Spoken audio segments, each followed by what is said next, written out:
Welcome to WEFM's 3 p.m. news. I am your presenter, Jessica Klein. First, on the local scene. Prefabricated wooden houses from Guyana are in high demand in St. Vincent and the Grenadines and other Caribbean islands. Guyana's President Dr. Irfan Ali announced on Tuesday night that orders for St. Vincent and the Grenadines and Barbados have reached 1,100. In the case of SVG, Ali said St. Vincent and the Grenadines expressed an interest in the product, ordering some 100 houses. Barbados was the first country to buy in, ordering 1,000 of the Guyana-made houses to support its housing revolution. Dura Villa Homes, a Guyanese company whose reputation has been growing due to its ready-made wooden houses, had a 600 square foot, two-bedroom prefabricated house on display in Barbados's AgroFest earlier this year. Because of the large amount of capital needed, President Ali said his government intervened to ensure that Guyanese businesses could capitalize on the demand for local products. Antigua and Barbuda and Trinidad and Tobago have also expressed interest in the novel product. With this keen interest in Guyanese products, President Ali underscored that manufactured products out of Guyana are finding favor abroad. As such, he encouraged the local manufacturers to form partnerships with each other and collaborate with the government to ensure more products are export ready. Police Constable 993 Tanisha Samuel has added her name to the list of university graduates in the Royal St. Vincent and the Grenadines Police Force. On October 16, 2022, Officer Samuel graduated from the University of the West Indies Open Campus with a bachelor's degree in social work and a minor in youth development with honors. Samuel, who embarked on her educational journey on September 6, 2018, was very jubilant about her achievement. Samuel said, "I am elated to have graduated from the University of the West Indies Open Campus.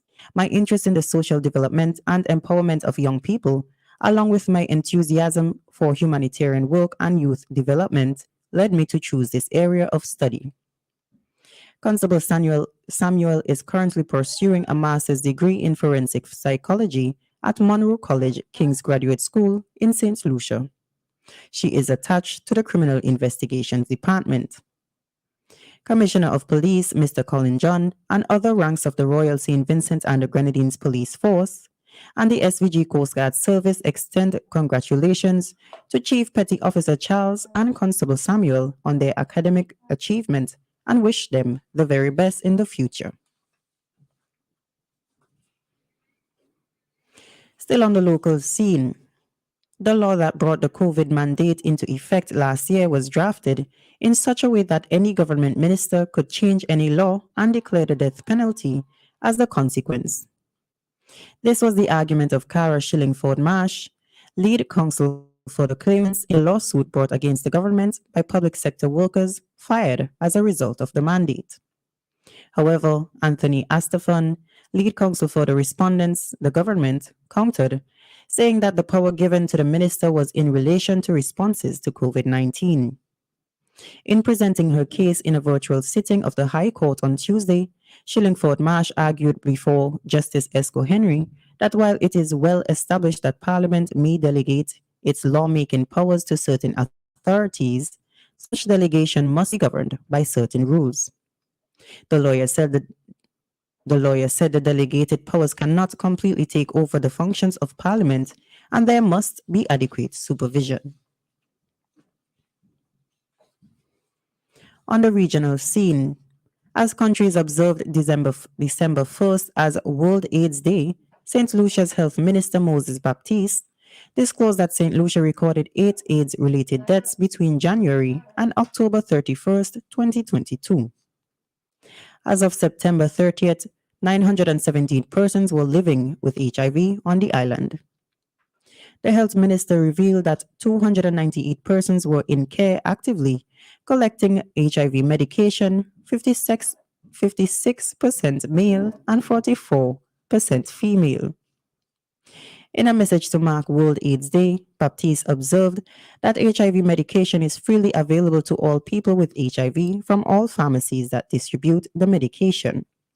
He said, Any person living with HIV can get their doctor's visits, monitoring tests, and other necessary medications from within the public system without any cost to them.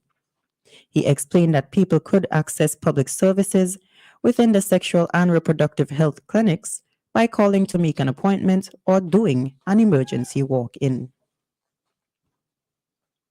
Still on the regional scene, in an effort to further develop relations with the Kingdom of Saudi Arabia, the government of Barbados has signed a tourism memorandum of understanding (MOU) and an air service agreement. Barbados' Minister of Tourism and International Transport, Ian Gooding-Agil, along with Saudi Arabia's Minister of Tourism, Ahmed Al Khatib, signed the tourism MOU, while Minister of Transport and Logistics Services, Sila bin Nasser Al Jassar, signed the air services agreement on behalf of Saudi Arabia. The signing took place on Tuesday, November 29th at the World Travel and Tourism Global Summit, which is being held in Riyadh, Saudi Arabia.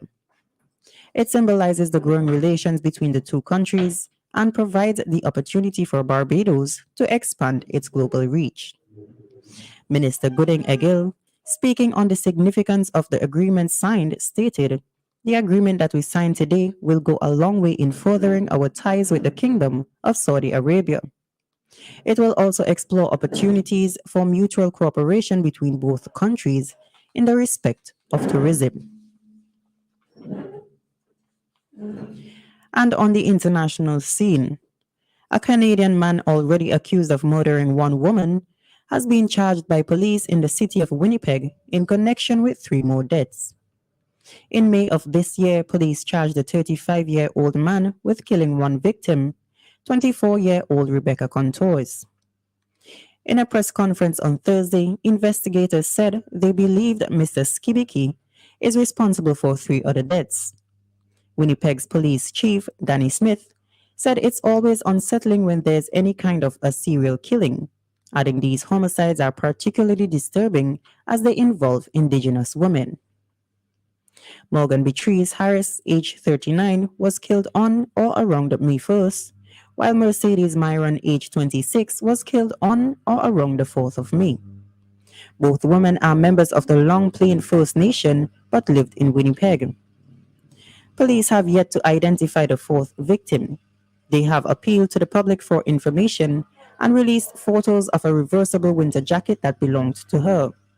Investigators, however, said they believe the unidentified victim is also an Indigenous woman in her mid-20s. This has been WEFM's 3 p.m. News. I have been your presenter, Jessica Klein. Join us again at 5:30 p.m. for WEFM's Evening News, and we thank you for listening.